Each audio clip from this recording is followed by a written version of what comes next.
Good morning. આજે આપણે ફિઝિક્સના પહેલા ચેપ્ટરના ઉદાહરણ 1.8 અને પેજ નંબર 21 ઉપર જે ઉદાહરણ 1.8 છે એની ડિસ્કશન કરશું.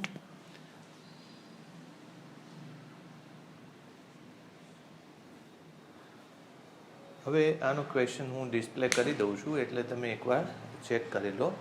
એમાં એવું કહ્યું છે કે એક ક્ષેત્ર આપેલું છે, વિદ્યુત ક્ષેત્ર છે, અને એ વિદ્યુત ક્ષેત્રની દિશા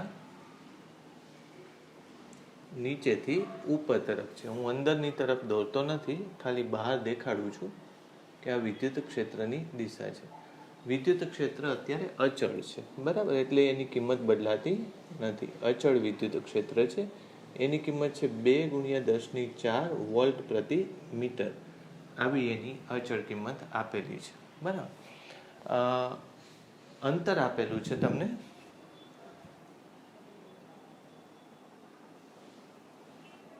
1.5 સેન્ટીમીટર જેટલું અંતર આપેલું છે.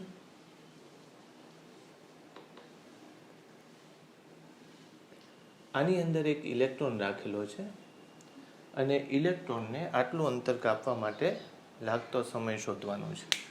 આવો ને આવો એક બીજો પ્રશ્ન છે કે વિદ્યુત ક્ષેત્રની દિશા ઉલટાવી નાખવાની છે, એટલે ઉપર ધન કરી નાખવાના છે, નીચે ઋણ કરી નાખવાના છે, અને ઇલેક્ટ્રોનની જગ્યાએ એક પ્રોટોન ત્યાં મૂકવાનો છે. પહેલાં ઇલેક્ટ્રોનની વાત કરીએ અથવા તો કોઈ પણ વિદ્યુત ભારની વાત કરીએ તો એને અમુક અંતર કાપવા માટે કેટલો સમય લાગે એની ગણતરી કેમ કરાય એ હું સમજાવું. પહેલાં જો ઇલેક્ટ્રોન અહીંયા મૂક્યો હોય તો એ ખોટું છે. ઇલેક્ટ્રોન ક્યાં હોવો જોઈએ? એક્ઝેક્ટ ઉપર હોવો જોઈએ, જેથી એને 1.5 સેન્ટીમીટર અંતર કાપવા માટે લાગતો સમય ગણી શકાય. અત્યારે આ અંતર થોડું ઓછું છે, એટલે બુકમાં જે આકૃતિ છે એમાં થોડી ભૂલ છે. આવું લેવાનું નથી, આપણે એવું વિચારવાનું હકીકતમાં આકૃતિ આવી થવી જોઈએ. આ 1.5 સેન્ટીમીટર અંતર, બરાબર. પછી પ્લેટો ઉપર આવી રીતે રાખી શકો. પ્લેટો ગમે ત્યાં રાખી શકો, અને પ્લેટો કેવી હોવી જોઈએ? વધારે મોટા પરિમાણવાળી હોવી જોઈએ, જેથી વિદ્યુત ક્ષેત્ર અચળ રહી શકે. અહીંયા ઇલેક્ટ્રોન આપણે મૂકેલો છે. હવે સૌથી પહેલાં તો જ્યારે વિદ્યુત ભાર ઉપર બળ લાગતું હોય છે, એટલે હું આવી આકૃતિ લઈશ. આ આકૃતિ નહીં લઈ, આવી આકૃતિ લેશું, બરાબર. તો ઇલેક્ટ્રોન ઉપર કે કોઈ વિદ્યુત ભાર ઉપર વિદ્યુત ક્ષેત્રમાં કેટલું બળ લાગે, બરાબર. તો આપણે એમ લખીએ કે અચળ વીજ ક્ષેત્રમાં વીજભાર પર લાગતું બળ, બરાબર. આ પહેલો મુદ્દો. તો બળ બરાબર શું થશે? Q × E, બરાબર. અત્યારે Q ની જગ્યાએ આપણે પછી E લઈ લેશું, આવું થશે. તેથી એનો પ્રવેગ લઈએ તો શું થશે? M × A QE. અહીં શું લખશું? જો વીજભારનું દળ M અને પ્રવેગ A હોય તો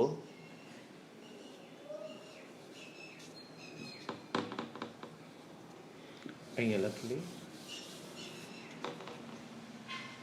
જો વીજભારનું દળ M અને પ્રવેગ A હોય તો M × A QE. અહીં લખશું કારણ કે F બરાબર ma, બરાબર. આવું થયું. તેથી એનો પ્રવેગ A = Q ના છેદમાં E/m. આને સૂત્ર A આપશું, 1 આપશું. અને આમાં બળ કેવું છે? E અચળ છે એટલે બળ પણ અચળ છે. બળ અચળ હોય તો પ્રવેગ એ અચળ છે, એટલે અહીંયા લખી શકાય કે E તેથી F અને તેથી A અચળ છે, બરાબર. આવું લખી શકાય. E તેથી F અને તેથી A અચળ છે. એટલે અચળ પ્રવેગી ગતિ કરે છે કણ, બરાબર.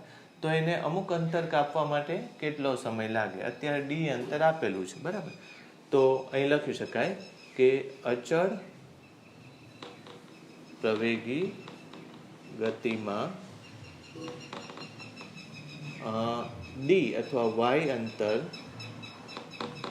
કાપવા પદાર્થ કે કણ ને લાગતો સમય, બરાબર. લાગતો સમય ટી હોય તો શું લખી શકાય? વાય બરાબર આ સૂત્ર છે ને v0t plus half at square. તેથી આપણા કિસ્સામાં અત્યારે જો લઈએ તો v0 0 છે, 1/2 એની કિંમત કેટલી થશે? QE ના છેદમાં m ગુણ્યા ટી સ્ક્વેર. અહીં શું લખશું? અહીં v0 બરાબર 0 છે, તો ટી લેવું હોય તો ટી બરાબર 2my છેદમાં QE આખાનું રૂટ. એટલે આને આપણે સૂત્ર 2 કહી દઈશું, બરાબર. હવે આ સૂત્ર કોઈ પણ પદાર્થ માટે, કોઈ પણ કણ માટે લાગુ પાડી શકાય કે જ્યાં વિદ્યુત ક્ષેત્ર E હોય, એનો વીજભાર Q હોય, એ પોતાનું દળ m હોય અને y અંતર જેટલો પડવાનો હોય, બરાબર. તો હવે આપણને 2 કિસ્સા આપેલા છે. એક, ઇલેક્ટ્રોન માટે m બરાબર me અને q બરાબર E લેતા, કારણ કે બાકીના અંતરો તો સમાન છે. એટલે અત્યારે શું લખી શકાશે? t બરાબર √2mey by e into e, આવી રીતે લખાશે. એટલે આમાં જો તમે કિંમત મૂકી દો 2 me આપેલું હશે 9.1 ઇન્ટુ 10⁻31. એટલે આ વેલ્યુઝ તમે જરા જોઈ લેજો, જો એમાં ચેન્જીસ હોય તો કરી દેવાનો. 1.5 સેન્ટીમીટર 10⁻², એની મીટર થશે, ડિવાઇડેડ બાય 1.6 ઇન્ટુ 10⁻19. અને E તમને આપેલું છે. E કેટલું અચળ હતું? 2 ગુણ્યા 10⁻⁴ આ રૂટ લેવાનું છે, બરાબર. એટલે આની કેલ્ક્યુલેશન તમારે કરી નાખવી અને જોવું જોઈએ કેટલો આન્સર આવે છે. ખાસ કરીને આ -33 આવ્યું, આ કેટલું આવ્યું? -15 આવ્યું. તો એમાંથી સબટ્રેક્ટ કરો એટલે 33 માંથી 15 સબટ્રેક્ટ કરશો એટલે કેટલું આવશે? 18 આવશે. એટલે બેકી સંખ્યામાં 10 ની ઘાત હોવી જોઈએ. પહેલો હિસાબ એ કરી નાખવાનો. એટલે 10⁻18 જેટલું આ રહેશે. અંદરનો હિસાબ તમે કરી જોજો શું આવે છે, અને આખાનું રૂટ, બરાબર. તો આ જો ઇલેક્ટ્રોનને પડવાનો સમય ગણીએ તો ઇલેક્ટ્રોનને પડવાનો સમય 2.9 ઇન્ટુ 10⁻9 સેકન્ડ આવે છે.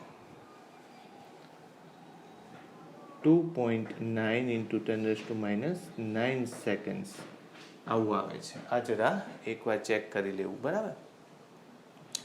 ઓકે, તો આવો ને આવો બીજો ક્વેશ્ચન છે કે જો તમે વિદ્યુત ક્ષેત્ર ઉલટાવી નાખો, એટલે ઉપર જે માઇનસ હતું એની જગ્યાએ પ્લસ કરી નાખો, એટલે વિદ્યુત ક્ષેત્ર ઉપરથી નીચે થશે, બરાબર. વિદ્યુત ક્ષેત્ર ઉપરથી નીચે થશે અને ઇલેક્ટ્રોનની જગ્યાએ કોણ રાખવાનો છે? પ્રોટોન રાખવાનો છે, બરાબર. તો એમાં સૂત્ર તો આનું આ જ આવશે. ઈમાં કંઈ ફેર નથી પડતો, એમમાં ફેર પડશે, કારણ કે પ્રોટોનનું દળ જુદું છે. એટલે આમાં જ હું જો ચેન્જ કરી નાખું તો બાકી બધું એનું એ જ રહે છે, પણ ખાલી આમાં પ્રોટોનનું દળ મૂકવાનું છે. પ્રોટોનનું દળ 1.6 અથવા તો 1.67 ઇન્ટુ 10⁻27 લેવાનું થાય. અને પ્રોટોન માટે કેટલો ઝડપ આવે છે? 1.3 ગુણ્યા 10⁻7. એટલે આ બધું જ તમે કરજો. પ્રોટોન માટે આવશે 1.3 ગુણ્યા 10⁻7 સેકન્ડ, અને એ પ્રોટોન માટે થશે. એટલે આ બંને કેલ્ક્યુલેશન તમે પૂરેપૂરી કરી નાખજો. મેં સ્ટેપ્સ બધા આપી દીધા છે. લખવાનું આવી જ રીતે આવશે. ઇલેક્ટ્રોન અને પ્રોટોનના પડવા માટે લાગતો સમય, કેટલા અંતર કાપવા માટે અથવા પડવા માટે લાગતો સમય 1.5 સેન્ટીમીટર. અત્યારે આપણે ગુરુત્વાકર્ષણ અવગણ્યું છે. જો કે આ પ્રયોગ તમે ગુરુત્વાકર્ષણ ક્ષેત્રમાં કરી શકો, પણ એને અવગણી શકો એ આપણે જોઈએ છીએ શું કામ થાય છે. એકવાર આને નજર ફેરવી લો. તમારે જો પોસિબલ હોય તો લખી લેજો પોઝ કરીને. બરાબર.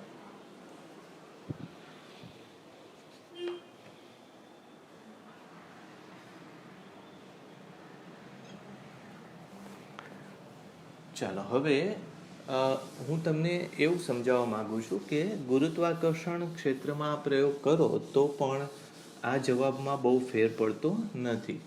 ગુરુત્વાકર્ષણ ક્ષેત્રમાં એનો પ્રવેગ થોડો બદલાતો હોવા છતાંય આમાં કંઈ બહુ ચેન્જ આવતો નથી. તો એ કેવી રીતે કેલ્ક્યુલેશન કરી શકાય? આ મેં અત્યારે આવી રીતે આપેલું છે. બરાબર.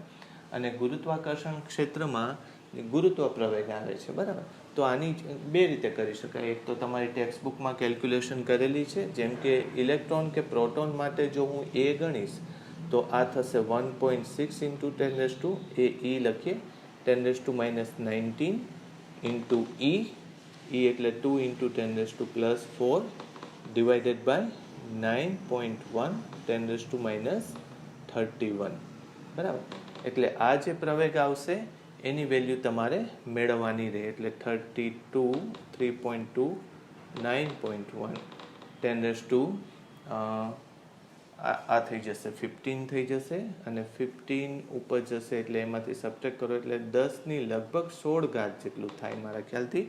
બરાબર. ઓકે, તો આ ઇલેક્ટ્રોનનો પ્રવેગ આવશે. એવી રીતે પ્રોટોનનો પ્રવેગ લેશો તો આ બધું તો એનું એ જ રહેશે. એટલે આ 32 ઇન્ટુ 10⁻15 તો એનું એ જ રહેશે.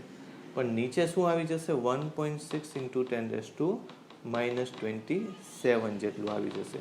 એટલે આ લગભગ 2 ગુણ્યા 10 ની 27 માંથી આપણે 15 સબટ્રેક્ટ કરવાનું એટલે કેટલું આવશે? 10 ની લગભગ 12. એટલે આ મીટર પ્રતિ સેકન્ડ સ્ક્વેર, આ પણ મીટર પ્રતિ સેકન્ડ સ્ક્વેર. હવે જો એની કમ્પેરિઝન ગુરુત્વાકર્ષણ ક્ષેત્ર સાથે કરો તો જી બધામાં અચળ છે. કેટલું છે? 9.8 મીટર પ્રતિ સેકન્ડ સ્ક્વેર. લગભગ એ કેટલું કહેવાય? 10 જેટલું, 10 મીટર પ્રતિ સેકન્ડ સ્ક્વેર. એટલે એની કમ્પેરિઝન આ બે સાથે કરો તો ઇલેક્ટ્રોનના પ્રવેગ સાથે તો એની કમ્પેરિઝન થઈ જ ન શકે, કારણ કે આનાય કરતાં આ લગભગ કેટલો 10,000 ગણો પ્રવેગ વધારે છે. જ્યારે પ્રોટોનનો પ્રવેગ થોડોક ઓછો કહેવાય કે જે 10⁻12 ઘાત જેટલો છે, પણ એ પ્રોટોનના ગુરુત્વાકર્ષણ ક્ષેત્રની અંદર પડવાના પ્રવેગની કમ્પેરિઝનમાં 10⁻11 ઘાત ગણો વધારે છે. બરાબર. ઘણીવાર આમે કેલ્ક્યુલેશન થઈ શકે કે A is equal to Q into E by M. બરાબર. અને એ જ રીતે જો G લખીએ તો GME M અપોન R². આવી રીતે લખી શકાય. બરાબર. હવે એ લેવા માટે આપણે વિદ્યુત બળનો આપણે યુઝ કરવો પડે. એટલે જો હું E આમાં લખી નાખું તો Q ના છેદમાં E, પછી અહીં શું લખતા હતા? K ગુણ્યા વિદ્યુત ક્ષેત્ર, એટલે વિદ્યુત ક્ષેત્ર માટે capital Q divided by R². અંતર એટલું ને એટલું રાખો. બરાબર. તો હા, અને અહીંયા જો બળ લઈએ આપણે, પ્રવેગ જ છે તો આમ જ રાખો ને. બરાબર. તો આમાં જે જીની કિંમત આવે છે એ કેટલી આવે છે? 10⁻11 આવે છે. અને આની અંદર જે કે આવે છે તો કે ની કિંમત કેટલી આવે છે? 10⁻9 આવે છે. તો એના આધારે તમને ખબર પડી જાય કે જ્યારે વિદ્યુત બળમાં કોઈ કણની ગતિ થવાથી પ્રવેગ ઉત્પન્ન થાય એમાં 10⁻9 ઘાત જેટલા કિંમતનો અચળાંક હોય છે. જ્યારે જીની અંદર જે અચળાંક આવે છે 10⁻11 ઘાતના ક્રમનો હોય છે. એટલે સહેજે આ બે વચ્ચેનો તફાવત ગણો તો 10⁻20 ઘાત જેટલો તફાવત તો ખાલી અચળાંકને લીધે થાય. પણ એની સામે એક બીજો ગેરફાયદો છે કે આ વિદ્યુતભાર ઇલેક્ટ્રોન અને પ્રોટોન માટે બહુ નાનો હોય છે. જ્યારે આ 10 કિલોના ક્રમનો હોય એટલે લગભગ 1000 જેટલો વિદ્યુતભાર 1000 ગણો નાનો થઈ શકે. તો એ આ ગણતરી કરી એ પ્રમાણેનું તમને પ્રવેગની કમ્પેરિઝન આવી જાય. તો મેં તમને આના ઉપરથી શું સમજાવ્યું? તો કે વિદ્યુત ક્ષેત્રમાં ઇલેક્ટ્રોન અને પ્રોટોનનો પ્રવેગ આટલો છે જ્યારે તેમનો ગુરુત્વ પ્રવેગ આટલો છે જે લગભગ 1011 ગણો ઓછો છે. આમ ગુરુત્વાકર્ષણ બળની અસર ઉપરની સ્થિતિમાં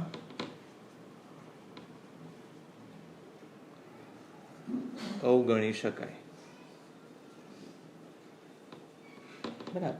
તો આવી રીતે બીજો ભાગ લખી લેવો કે જે ચોપડીમાં છે. પહેલો ભાગ મેં કહ્યો એ, બીજા ભાગમાં વળી પાછું અહીંથી આ લખાણ કરી નાખવાનું, અહીંથી આટલું લખાણ કરી નાખવાનું, એટલે તમારો એ દાખલો પૂરો થઈ જાય છે. બરાબર.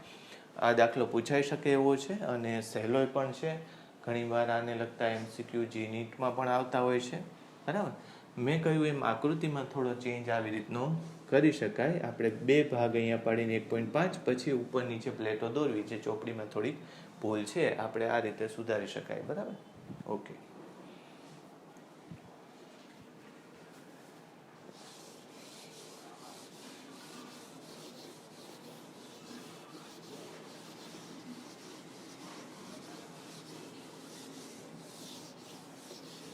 હવે ઉદાહરણ 1.9.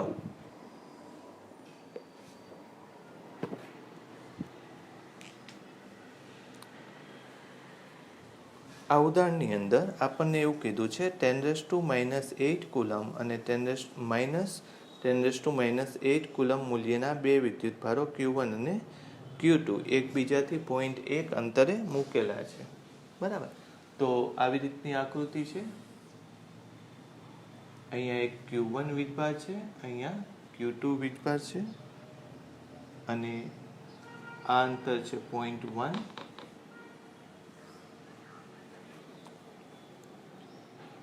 તો આકૃતિમાં A, B, C બિંદુઓ આપેલા છે તમને.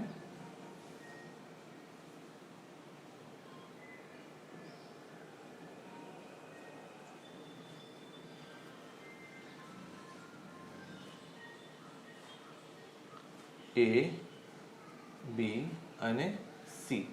આ બિંદુઓ ઉપર તમારે વિદ્યુત ક્ષેત્ર મેળવવાનું છે. બરાબર.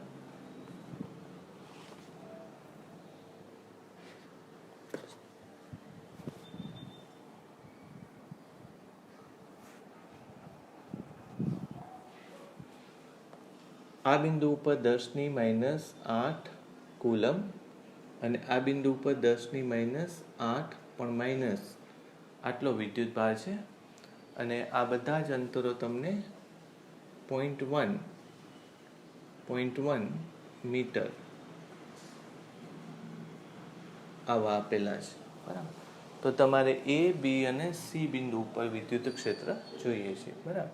હવે વિદ્યુત ક્ષેત્ર મેળવવા માટે આમ તો મેં તમને કીધું સદિશની રીતો લેશો તો એ ચાલશે અને આ કિસ્સામાં બહુ સહેલાઈથી એ વિદ્યુત ક્ષેત્ર મળી શકે.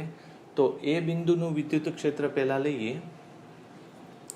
તો એ બિંદુનું વિદ્યુત ક્ષેત્ર પહેલા વીજભારને લીધે એ બિંદુ ઉપર વિદ્યુત ક્ષેત્ર, બીજા વીજભારને લીધે એ બિંદુ ઉપર વિદ્યુત ક્ષેત્ર, આવું લેવું પડે. અને અત્યારે સદિશ સરવાળો લેવાનો, કારણ કે વિદ્યુત ક્ષેત્ર એ સદિશ રાશિ છે. બરાબર. તો હવે આ ધન વીજભાર છે. ધન વીજભારથી અમુક અંતરે રહેલા વીજભાર પર વિદ્યુત ક્ષેત્રની દિશા કઈ હોય? વિદ્યુતભારથી દૂર તરફ. એટલે આ કયું થયું? પહેલાને લીધે વિદ્યુત ક્ષેત્રનો સદિશ થયો. બરાબર. ઋણ વિદ્યુતભાર તરફ એ વિદ્યુત ક્ષેત્ર આવતો હોય. બરાબર. એટલે બીજાનું જો વિદ્યુત ક્ષેત્રની દિશા લઈએ તો એ કઈ થશે? E2 એ બરાબર, એ બિંદુ ઉપર આને લીધે વિદ્યુત ક્ષેત્ર. બરાબર, એટલે બંનેની દિશા એક જ છે, એટલે અત્યારે તમે અદિશની જેમ એ બંનેને એડ કરી શકો. બરાબર, એટલે હવે હું આને સિમ્પલી લખી શકું કે EA is equal two E1A plus E2A. કામ છે,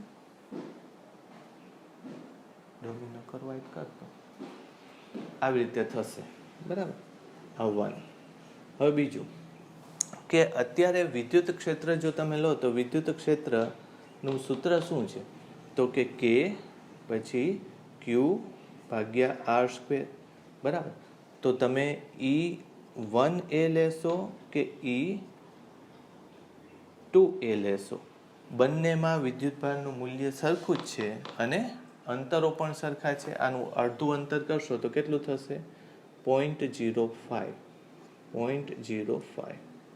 એટલે આ બંને વિદ્યુતભારોને લીધે એ બિંદુ ઉપર વિદ્યુત ક્ષેત્ર લઈએ તો એ થી આ બંને વિદ્યુતભારોનું અંતરે સમાન છે અને બંને વિદ્યુતભારોના મૂલ્ય સમાન છે. એટલે આવી રીતે તમે લખી શકો. એટલે બહુ સિમ્પલી તમે આને E જો KQ/R² હોય તો એના પરથી આ લખી શકાય, કારણ કે એ અને વીજભારો વચ્ચેના અંતરો તથા તે વીજભારોના મૂલ્યો સમાન છે. બરાબર, આવી રીતે લખી લેવાય. એટલે બંને એક જ મૂલ્યના છે અને આને આપણે શું કહી દઈએ? આને અત્યારે E કહી દઈએ થોડી વાર માટે. બરાબર, તો હવે એને પહેલા સૂત્રમાં મૂકો તો EA is equal two E plus E is equal two twice of E is equal two એનું મૂલ્ય લઈ લઈએ 2. પછી પાછું શું લખશો? KQ/R²,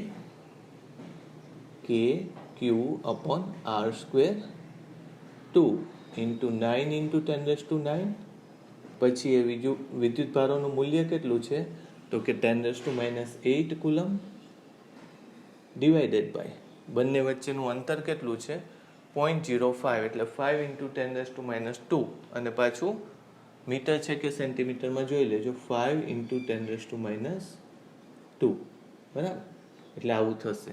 એટલે 18/5 જેવું થાય. 18/5 એટલે 3.6 into 10⁻². આ 1 વધ્યું એટલે +3 વોલ્ટ પ્રતિ મીટર જેટલું વિદ્યુત ક્ષેત્ર આવવું જોઈએ. કયા બિંદુ ઉપરનું? EA. અને કઈ દિશામાં હોવું જોઈએ? તો એમ લખી શકાય કે Q1 થી Q2 અથવા તો B થી A ની દિશામાં દિશા દેવી હોય તો અત્યારે કઈ દિશા દઈ શકાય? ડાબેથી જમણે, કે અત્યારે બિંદુઓ કયા છે? B અને A જાણીતા બિંદુઓ છે, એટલે B થી A તરફ. બરાબર, આવી રીતે કહી શકાય. એટલે આ પહેલો જવાબ તમને મળી ગયો 3.6 into 10⁻²+3. હવે B બિંદુ માટે લઈએ. બરાબર, તો B બિંદુ ક્યાં છે? અહીંયા છે. પહેલા એની માટે આવું સૂત્ર લખી લો કે EB બરાબર E પહેલાને લીધે B ઉપર અને બીજાને લીધે B ઉપર. અત્યારે સદિશ લખો. બરાબર, પછી આપણે જોઈએ આ ધન વીજભાર છે. આ બિંદુ ઉપર આ ધન વીજભારને લીધે કઈ તરફ વિદ્યુત ક્ષેત્ર હોય? આમ હોય. બરાબર, એટલે 1B 1 ને લીધે B ઉપર વિદ્યુત ક્ષેત્ર આ ધન હોય તો એનાથી દૂર તરફ જતી દિશામાં હોય. પછી આ બિંદુ ઉપર આને લીધે વિદ્યુત ક્ષેત્ર કઈ દિશામાં હોય? તો કે ઋણ વિદ્યુત ભાર તરફ હોય એ સદિશ. એટલે એ સદિશ આમ થશે. એટલે E2B. એટલે બંને પરસ્પર વિરોધી છે. બરાબર, તો આમાં પ્લસની જગ્યાએ માઇનસ લેવી પડશે. પણ કોને માઇનસ કરશો તમે? તો કે એને માઇનસ કરવાની કે જેની કિંમત નાની હશે. તો આમાં બે વિદ્યુત ભારો સમાન છે. બરાબર, એટલે આ સૂત્રમાં જો વિદ્યુત ક્ષેત્ર જોવા જઈએ તો KQ આની અને આની માટે આ બિંદુ ઉપર સરખું જ છે, પણ અંતર કેવું છે? અંતર આ નાનું છે અને આ અંતર મોટું છે. જો મોટું અંતર હશે તો વિદ્યુત ક્ષેત્ર ઓછું હશે, એટલે આને લીધે અહીંયા વિદ્યુત ક્ષેત્ર કેવું આવશે? ઓછું આવશે. એટલે તમે એમ લઈ શકો. અને બીજો એક રસ્તો છે કે તમે અહીંયા શું લખી શકો? ધન વિદ્યુતભાર માટે પ્લસ ક્યુ લખો, ઋણ વિદ્યુતભાર માટે માઇનસ ક્યુ લખો. તો આ જે 2b છે એનો વિદ્યુતભાર કેવો આવશે? માઇનસ. એટલે એ માઇનસ લખી શકાય. પણ અત્યારે જો આપણે ખાલી મૂલ્યની સરખામણી કરતા હોય તો આપણે નાના મોટા ઉપરથી ડિરેક્શન અથવા દિશા મેળવી લેવાની. તો હવે જો હું મૂલ્યની વાત કરું તો EB બરાબર શું લખીશ? E1b minus E2b. આમાં મૂલ્ય આવી જશે. અને દિશા કઈ બાજુ આવશે? આ કઈ દિશા લીધી મેં? 1b ની દિશા ધન લીધી છે, એટલે આ બાજુ આવશે. જો ધન આવે તો વિદ્યુત ક્ષેત્ર આમ લાગ્યું, જો જવાબ ઋણ આવે તો વિદ્યુત ક્ષેત્ર પેલી બાજુ. ઋણ નહીં આવે, મેં હમણાં જ સમજાવ્યું તમને, બરાબર? ચાલો હવે આમાં E1b અને E2b બે સરખા નહીં થાય, કારણ કે બેના આર કેવા છે? જુદા જુદા છે. એટલે જો ફરીથી લખો તો અહીંયા શું લખી શકશો? કે ક્યુ પછી R1 નો સ્ક્વેર માઇનસ કે ક્યુ R2 નો સ્ક્વેર, બરાબર? આવી રીતે લખી શકશો. અને શેના ઉપરથી લખ્યું? કારણ કે E બરાબર કે ક્યુ અપોન આર સ્ક્વેર. બિંદુવત વીજભાર માટે એમ લખાય, બરાબર? બિંદુવત વીજભાર માટે E બરાબર કે ક્યુ અપોન આર સ્ક્વેર, આ પહેલી વસ્તુ. અને જ્યાં R1 અને R2 એ B થી વિદ્યુત ભારોના અંતરો છે. આમ લખી નાખવાનું, બરાબર? ઓકે. હવે કે ક્યુ તો બેમાં સામાન્ય છે એટલે બહાર લઈ લો, એની કિંમત મૂકી દો 10⁻9. પછી ક્યુ કેટલું છે? તો કે 10⁻8. આમાં માઇનસ લખવાની જરૂર નથી, કારણ કે માઇનસ પહેલા જ આવી ગયો, બરાબર? એટલે મેં કે ક્યુ બહાર લઈ લીધું.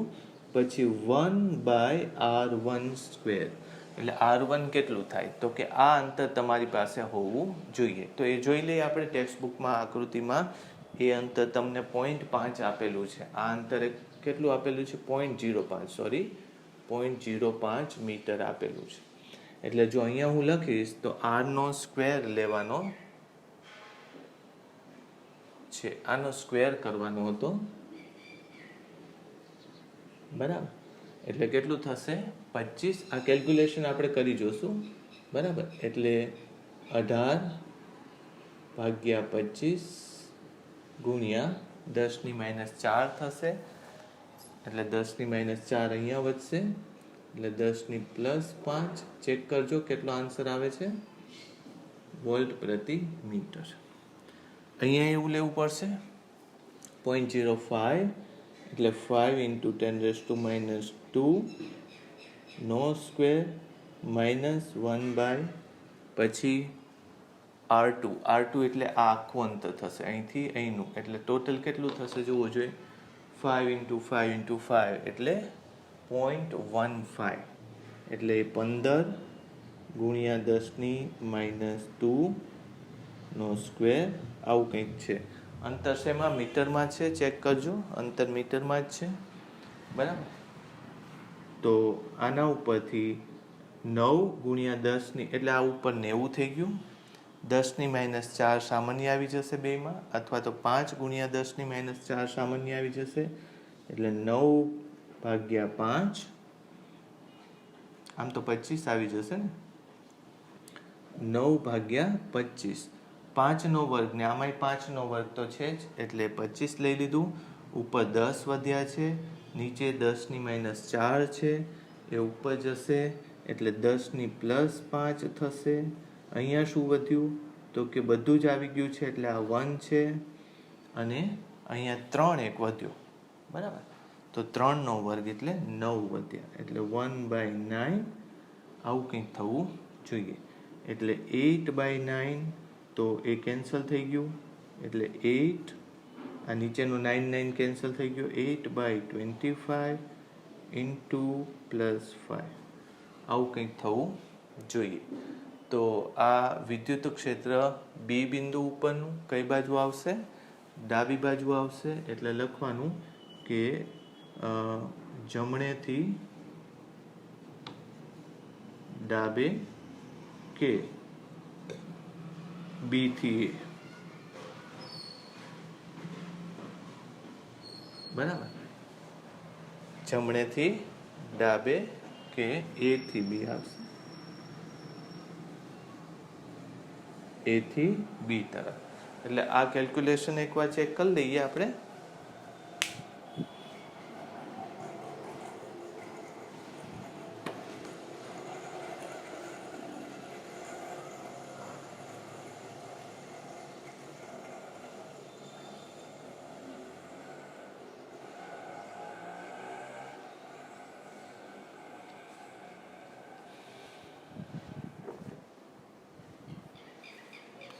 કેલ્ક્યુલેશન્સ એકવાર જોઈ લઈએ આપણે.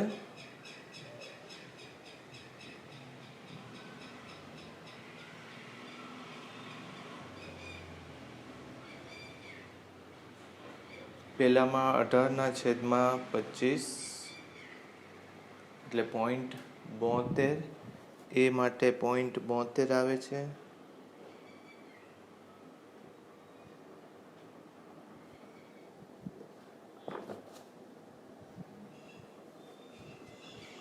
.72 ગુણ્યા 10 આ બરાબર છે 0.72 ગુણ્યા 10 +5 અથવા તો 7.2 ગુણ્યા 10 4 આ બરાબર આવે છે આન્સર. પછી બીજા કેસમાં જો લઈએ તો 8/25 32 એટલે 3.2 ગુણ્યા 10 4 વોલ્ટ પર મીટર. આવો જવાબ બીજા માટે આવે છે.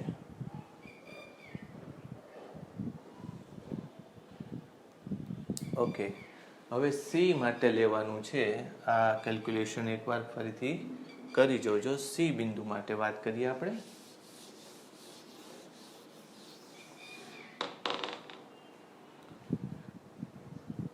તો સી બિંદુ ઉપર છે, બરાબર.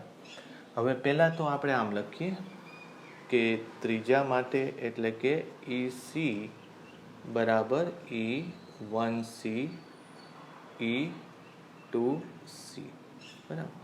આવી રીતે લખીએ. હવે મૂલ્ય મેળવવું સહેલું છે, દિશા પણ તમને સહેલાઈથી મળી જશે.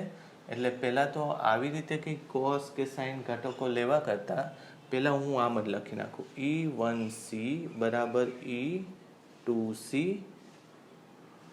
કારણ કે Q1 અને Q2 થી C અંતર, C નું અંતર સમાન છે તથા Q1 અને Q2 ના મૂલ્યો સરખા છે, બરાબર. એના ઉપરથી આપણે આવું કીધું કે E બરાબર કયું સૂત્ર છે? E બરાબર KQ/R². અહીંથી અહીંયા અને અહીંથી અહીંયામાં કંઈ ફેર પડતો નથી, મૂલ્યમાં કંઈ ફેર પડતો નથી, દિશામાં ફેર હોઈ શકે. તો બે સદિશો કેવા છે? સરખા મૂલ્યના છે. પછી બે સદિશો વચ્ચે એક સદિશ કઈ બાજુ એની દિશા છે એ નક્કી કરી. તો ધન વિદ્યુતભારથી ઉપરની તરફની દિશા એટલે દૂર જતી દિશા છે પહેલા સદિશની, એનું નામ આપણે આપશું 1C, બરાબર. આ સદિશ છે. અને ઋણ વિદ્યુતભાર તરફ જતી દિશા છે, તો એનું નામ આપણે આ લખશું E2C, આમ થશે, બરાબર. હવે મેં તમને કીધું તું, જો યાદ હોય તો, કે બે સદિશો સમાન મૂલ્યના હોય અને એમની વચ્ચેનો ખૂણો જાણીતો હોય તો તમે સીધું જ એના ઉપરથી એનું મૂલ્ય લઈ શકો, બરાબર. એટલે જો સદિશો સમાન મૂલ્યના હોય અને તેમની વચ્ચે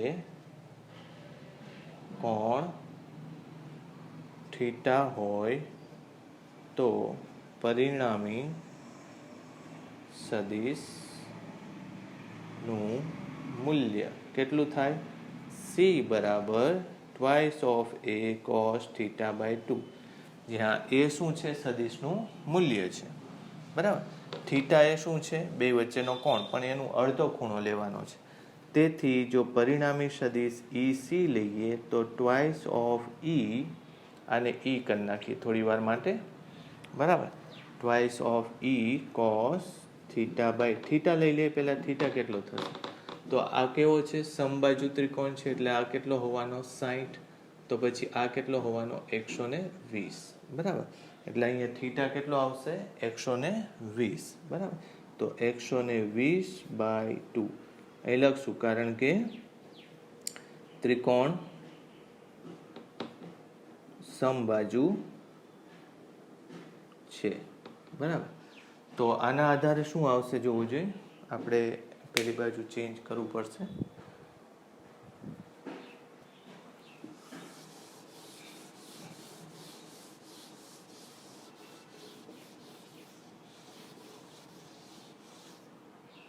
બરાબર. તો કિંમત લઈ લઈએ. તો 2 પછી E ની જગ્યાએ શું લખશો? KQ upon R² into cos 60, બરાબર. 2 K એટલે 9 into 10⁹, આ થશે 10⁸. અંતર 0.1 બેના છે, એટલે 0.1 એટલે 10⁻², એનો સ્ક્વેર, સોરી 10⁻1 એનો સ્ક્વેર 10⁻2 થશે, અને આ 1/2 થશે. આ નીકળી ગયું, એટલે 9 into, જોવો જોઈએ, 10⁻8 છે, એટલે ઉપર 10 વધ્યા, બીજા 3, 2 આવ્યા, એટલે ટોટલ 3 થશે વોલ્ટ પ્રતિ મીટર. આ એનું મૂલ્ય આવ્યું, બરાબર. આટલા મૂલ્યનો સદિશ થાય. એટલે એ કઈ દિશામાં થાય? તો કે આ દિશામાં થાય, બરાબર. બે મૂલ્યો જો સરખા હોય તો બરાબર એની વચ્ચેની તરફ આ સદિશ આવે. એટલે કઈ દિશામાં આવશે? એ ઉપર નથી, નીચે નથી, આને સમક્ષિતિજ સમતલ તરફ છે. તો એ ખૂણો કેટલો બનશે? તો કે સમક્ષિતિજ સાથે આ 120 હતો, તો સમક્ષિતિજ સાથે સમક્ષિતિજ સાથે 0 કોણ બનાવતો. આ ખૂણો 60 છે, આ ખૂણો 60 છે, એટલે બે કેવા છે? એકબીજાને સમાંતર છે. એટલે અહીંયા કહી શકાય કે તેની દિશા B થી A તરફ, બરાબર. કારણ કે બંને વચ્ચે અહીંયા શું, કેવી રીતે મેં આ લીધું એ તમે સમજી શકશો કે આ લીટી અને આ ખૂણો ને આ ખૂણો જો સરખો હોય, અથવા તો આ ખૂણો ને આ ખૂણો જો સરખો હોય, તો એને આપણે શું કહીએ છીએ? Pair of alternate angles. અને જો એ સરખા હોય તો ઉપરની બે રેખાઓ કેવી હોય? સમાંતર હોય. તો આ રેખાને આ રેખા એકબીજાને સમાંતર છે. દિશા એની C થી આમ દૂર તરફ છે, એટલે B થી A તરફની દિશા લેવી જોઈએ. તો આ જે છે એ બંને ઉદાહરણ છે, થોડા લાંબા છે, પણ સહેલાઈથી સમજી શકાય એવા છે, બરાબર. આ નોટ ડાઉન એકવાર કરી લેજો તમે, બરાબર.